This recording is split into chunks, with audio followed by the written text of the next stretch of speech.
సంపూర్ణ రామాయణం సులభ శైలిలో. అరణ్యకాండ, దండకారణ్యం. మరునాడు ప్రాతకాలంలోనే రాముడు అత్రి అనసూయల వద్ద సెలవు తీసుకొని భార్యానుజులతో అక్కడి నుంచి బయలుదేరాడు. సాయంత్రం వేళకు వారు ముగ్గురు అతి భయంకరమైన భీకరమైన అరణ్య ప్రాంతానికి చేరుకున్నారు. అక్కడ లక్ష్మణ, మనకు మునులు చెప్పిన దండకారణ్యం ఇదే. క్రూర జలచరాలతో ఘుర్నిల్లుతూ దిశాంతరాల వరకు వ్యాపించిన మహాసముద్రంలా ఈ అరణ్యం ఎంత దూరం వరకు విస్తరించిందో అంతు చిక్కడం లేదు. ఈ అడవిలో అక్కడక్కడ తాపసాశ్రమాలు ఉంటాయి.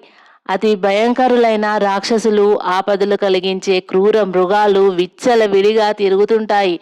మనం మీ వదినను జాగ్రత్తగా కాపాడుకోవాలి అన్నాడు రాముడు. సీతా లక్ష్మణులు ఆ దండకారణ్యాన్ని పరీక్షగా చూశారు.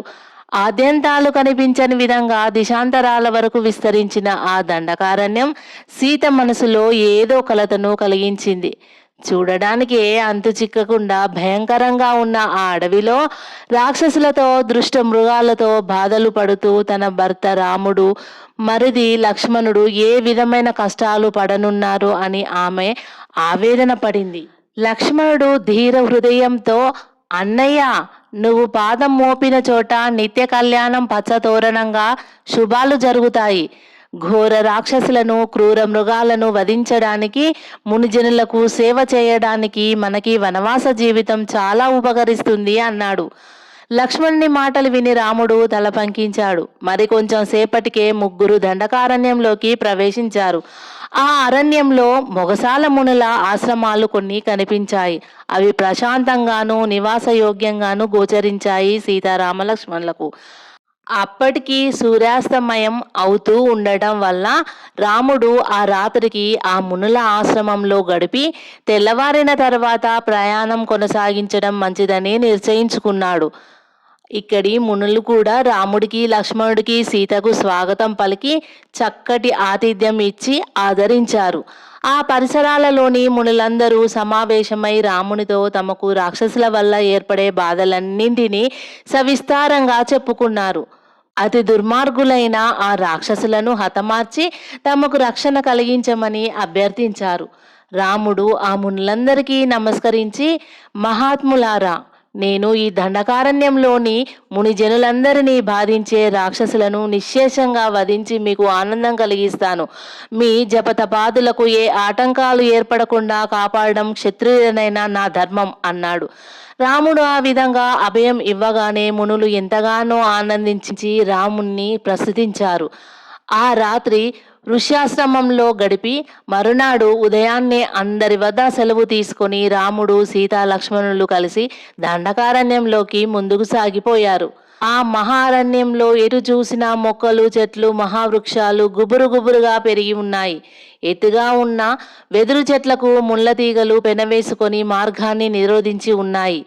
లక్ష్మణుడు తన చేతి కరవాలంతో ఆ ముళ్ళ తీగలను, ముళ్ళ పొదలను ఖండిస్తూ వాటిని ప్రక్కకు తోసి దారి చేస్తూ ఉండగా రాముడు సీత చేయి పట్టుకొని వెనక నడుస్తూ ఉన్నాడు.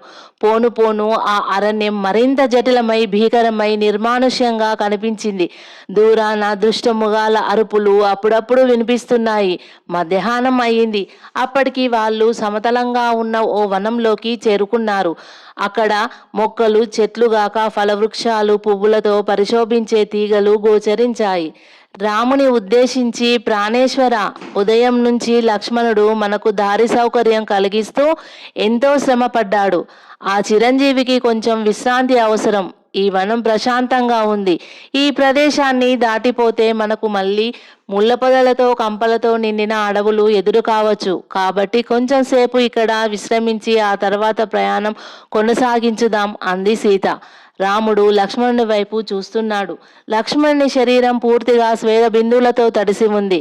కంప చెట్లను ఛేదించేటప్పుడు ముళ్ళు గుచ్చుకోవడం వల్ల, కొమ్మలు గీరుకుపోవడం వల్ల శరీరం మీద అక్కడక్కడ చిన్న చిన్న గీతలు పడి రక్తంతో ఉబ్బి ఉన్నాయి.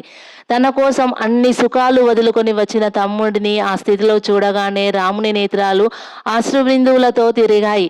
అయినా ఆ దుఃఖాన్ని బయలుపరచకుండా ఆ అశ్రుబిందువులను లోపలే అణుచుకున్నాడు. పెదవుల మీదికి బలవంతంగా చిరునవ్వు తెచ్చుకున్నాడు. లక్ష్మణ, మీ వదిన మాటలు విన్నావుగా? ఆ వటవృక్షం కింద కొంచెం సేపు విశ్రమించి ఆ తర్వాత ప్రయాణం కొనసాగించుదాం. మనం వెళ్ళదలుచుకున్న అగస్త్యుని ఆశ్రమం ఇక్కడికి దగ్గరలోనే ఉంది. అత్రి మహాముని ఆశ్రమానికి అగస్త్య మునీంద్రుని ఆశ్రమానికి ఎంతో దూరం లేదని మనకు భరద్వాజ మహర్షి చెప్పారు. మనం సంధ్యా సమయానికి అగస్త్యుల దర్శనం చేసుకోగలం అన్నాడు రాముడు. లక్ష్మణుడు వెంటనే నలువైపులకు దృష్టిని సారించాడు. అక్కడికి దగ్గరగా ఉన్న ఓ భుజపత్ర వృక్షం కేసి గబగబా నడిచాడు. ఆ వృక్షం నుండి ఆకులు సంగ్రహించి వటవృక్షం దగ్గరికి నడిచాడు. ఆ వటవృక్షం కింద భుజపత్ర వృక్ష పత్రాలతో సీతారాములకు పాన్పు ఏర్పరిచాడు. పక్కనే ఉన్న మందార తీగల నుండి పూలగుత్తులను తెచ్చి ఆ పాన్పు మీద మెత్తగా ఉండేటట్లు ఒత్తుగా జల్లాడు. శరీరంలో స్వేద బిందువులు ముత్యాల్లా మెరుస్తూ ఉండగా లక్ష్మణుడు రాముని వద్దకు వచ్చి, అన్నయ్య, నువ్వు వదిన ఆ పాన్పు మీద కాసేపు పవలించి విశ్రాంతి తీసుకోండి. ఈ ప్రాంతాలలో ఎక్కడైనా మంచి పళ్ళు లభిస్తాయేమో చూసి వస్తాను అన్నాడు. రాముడు లక్ష్మణుణ్ణి ధరికి చేరదీసుకొని 2 చేతులతో కౌగిలించుకున్నాడు. నుదుట మీద ముద్దు పెట్టుకున్నాడు. లక్ష్మణ, నిన్ను తమ్మునిగా పొందిన నా అదృష్టం ఎంత గొప్పదో వివరించడానికి మాటలు చాలడం లేదు. మనం అయోధ్య విడిచిపెట్టినప్పటి నుండి నాకు మీ వదినకు వసతులు కల్పించడం కోసం ఆరాటపడటమే తప్ప నిన్ను గురించి ఒక్క క్షణం కూడా ఆలోచించుకోవడం లేదు. ఇప్పుడు వన్యఫలాల అవసరం కంటే నీ విశ్రాంతి మాకు ముఖ్యం. ఈ చల్లని మర్రిచెట్టు నీడలో నువ్వు కూడా కొంతసేపు విశ్రమించు అన్నాడు. సీత కూడా లక్ష్మణుని వాత్సల్య దృష్టిలతో చూస్తూ, అవును లక్ష్మణ, మీ అన్నగారు చెప్పినట్లు విశ్రమించు. నేను వెంట ఉండి కూడా నీకు భోజనం వేళకు సమకూర్చలేని అభాగ్యురాలినయ్యాను అంది. కానీ లక్ష్మణుడు విశ్రాంతి తీసుకోవడానికి విముఖుడవుతూ భక్తిపూర్వక దృష్టిలతో రాముణ్ణి చూస్తూ, అన్నయ్య, ఈ వనవాస జీవితంలో నిన్ను వదినను సేవించుకోవడం కోసమే నేను బయలుదేరుతున్నానని అయోధ్యలోనే చెప్పాను. పితృవాక్య పాలన కోసం నువ్వు ఎలా శ్రమ పడుతున్నావో కర్తవ్య పాలన కోసం నేను అలాగే శ్రమపడడం విశేషం కాదు. నాకు భగవంతుడు ప్రత్యేకంగా ప్రసాదించిన తల్లిదండ్రుల వంటి నా అన్నను, నా వదినను సేవించుకోవడంలో నేను ఎన్ని కష్టాలు పడినా అవి కష్టాలు అనిపించవు. ఇక ఎన్నడూ నువ్వు కానీ వదినే కానీ నన్ను గురించి ఆలోచన చేయవద్దు, బాధపడవద్దు. ఈ 14 ఏళ్ళు 14 దినాలలా సంతోషంతో మీ సేవలో సుఖంగా గడుపుతాను అని అక్కడి నుంచి బయలుదేరాడు. ఆకృతి వహించిన భక్తి రసంలా ముందుకు సాగిపోతున్న లక్ష్మణుని వైపే సీతారాములు చూడసాగారు. రాముడు సీత శిరోజాల మీద మునివ్రేళ్లతో రాస్తూ, దేవి, లక్ష్మణుడు ఈ 14 సంవత్సరములు నిద్రాహారాలు కూడా లెక్క చేయకుండా మనల్ని సేవించడానికి నిశ్చయించుకున్నాడు.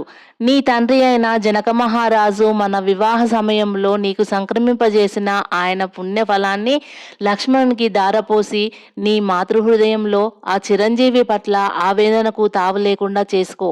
నీ తండ్రి పుణ్యఫలం లక్ష్మణునికి అనంత బల సమృద్ధిని, అమోఘ జవసత్వాల్ని కలిగిస్తుంది. వనవాస కాలంలో నిద్రాహారాలు లేకపోయినా లక్ష్మణుడు అలసట చెందడు అన్నాడు. సీత వెంటనే తన తండ్రి పుణ్యఫలాన్ని స్మరించుకొని ఆ పుణ్యఫలాన్ని లక్ష్మణునికి సంక్రమించేటట్లు ప్రార్థించింది.